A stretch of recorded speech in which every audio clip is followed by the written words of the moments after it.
Allahu latifun bi'ibadih. Matters are not out of control in your personal life or matters pertaining to the overall status of this ummah. You drain yourself worrying about future matters of ghaib, when all you have to do is ask Allah subhanahu wa ta'ala to spare you from them in full yaqeen and sleep with no worries. Prior to a problem, never worry, because it's in the ilm of the ghaib of Allah subhanahu wa ta'ala, and your dua is your armor and your shield. And if a trial were to befall, it would, no worries, because it would be intertwined with the lutf of Allah subhanahu wa ta'ala, so you can handle them. How many times have you heard people say this, if this happened to me, I wouldn't be able to handle it. The same matter happens to them, and they can handle it with the lutf of Allah subhanahu wa ta'ala, they're able to handle it and more. They threw Yusuf alayhi salam in the well. He's physically hanging on to his life. Any moment he may die, he slip and fall and die. He's patient, but he needs solace and comforting. The lutf of Allah subhanahu wa ta'ala descends on him in that critical moment. Allah subhanahu wa ta'ala says, وَأَوْحَيْنَا إِلَيْهِ لَتُنَبِّئَنَّهُمْ بِأَمْرِهِمْ هَذَا. Everything will be okay. Allah inspired him. One day you're going to tell them about this. مِحْنَةً مَعَهَا التَّسْلِيَةِ. Life consists of 2 days. One's for you, one's against you. That's life. Be patient and firm on those days that are against you. And with that, both days will end up being for you. After the well, Yusuf alayhi salam was tested in the house of the Aziz with the wife of the Aziz. Then prison. That only made him more resilient, more patient, more firm. And after that patience and reliance on Allah and Iman came the tamkeen. وَكَذَلِكَ مَكَّنَّا لِيُوسُفَ فِي الْأَرْضِ. Allah didn't test you to doom you. As a muwahhid, He tried you to draw you closer to Him, to better you.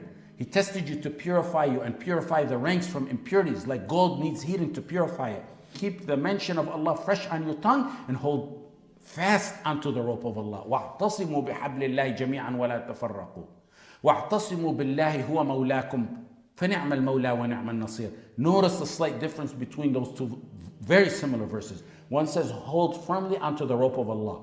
وَاعْتَصِمُوا بِحَبْلِ اللَّهِ. The other says, hold fast to Allah. وَاعْتَصِمُوا بِاللَّهِ. Approximately 20 years ago, my students came earlier than usual to pick me up for one of the Bulugh al-Maram classes. I was giving them at a local university. They came early. They said, let's go to the lake so we can do some tubing. I said, we have class. We don't want to miss it. They said, we'll make it, inshallah. We went. And for those who don't know, the idea behind tubing is to lay on a floating tube and grab 2 ropes that are tethered to the boat, and the boat tows you away.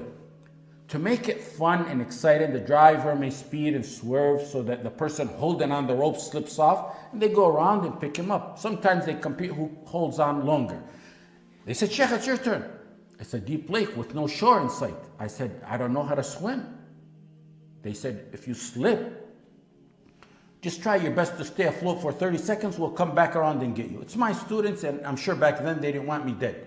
And they insisted. I grabbed the ropes, and the driver swerved left and right. He kept making sharper and sharper swerves, higher speed. At one point, I was flying in the air, and I never let go. Every one of them slipped off but me. They gave up. And I climbed back in the boat. They were baffled as to how the least experienced one out of them held on to the end. One of them kept analyzing why they were not able to get me off, to slip off. And as we headed off the lake into the car, I said, I got it. They said, what? He said, I know why the Sheikh never let go. They said, you're still dwelling over that? He said, it's his life. We hold on the rope and we're relaxed because we can swim. We may even enjoy falling off. In the back of his mind, his life depends on it, so he's holding on with all his might. He's not letting go. That may be true. The point being, holding on to the rope of Allah subhanahu wa ta'ala should be much more firm than holding on and any rope that may save your life, without comparison, because letting go of the rope of Allah is an ultimate khusran, an ultimate misery and catastrophe, and an eternal one. وَاعْتَصِمُوا بِحَبْلِ اللَّهِ. Hold firmly onto the rope of Allah. The rope of Allah is the direction and guidance, the Quran and the Sunnah, believing in Tawheed, doing what you're ordained, staying away from what you're prohibited. A rope that spares you from going astray. It saves you from the path of irja, and the modernist and the mumayya is to save you from losing the path on your journey of Tawheed until you meet Allah subhanahu wa ta'ala. The other verse is slightly different. وَاعْتَصِمُوا بِاللَّهِ. Hold fast to Allah without the rope mentioned there.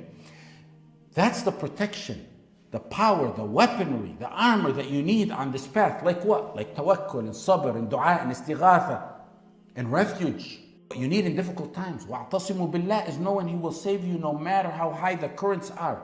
Knowing that He is your shield. Knowing in yaqeen to the highest degree that Allah subhanahu wa ta'ala is your protector and He protects the believers, the ones you love. إِنَّ اللَّهَ يُدَافِعُ عَنِ الَّذِينَ آمَنُوا. Knowing there's no power or might but in Allah, elevating yourself above reliance on all the unreliable and placing your trust on Allah subhanahu wa ta'ala. Firmly believing أَنَّ مَا أَصَابَكَ لَمْ يَكُنْ لِيُخْطِئُكَ وَمَا أَخْطَأَكَ لَمْ يَكُنْ لِيُصِيبُكَ. The divine decree that whatever befalls you could have never passed you, and whatever passed you could have never befallen you. You need strength on this journey because it's going to be difficult. وَاعْتَصِمُوا بِاللَّهِ gives you the boost and spares you from the weakness that infiltrates the hearts of some that causes them to veer off this path. Traveling on any path, you need a map and directions. You need the map and directions to know how to reach your destination. That's وَاعْتَصِمُوا بِحَبْلِ اللَّهِ, the directions. You also need security and protection and encouragement and inspiration, the defense mechanism to survive the journey, and that is وَاعْتَصِمُوا بِاللَّهِ.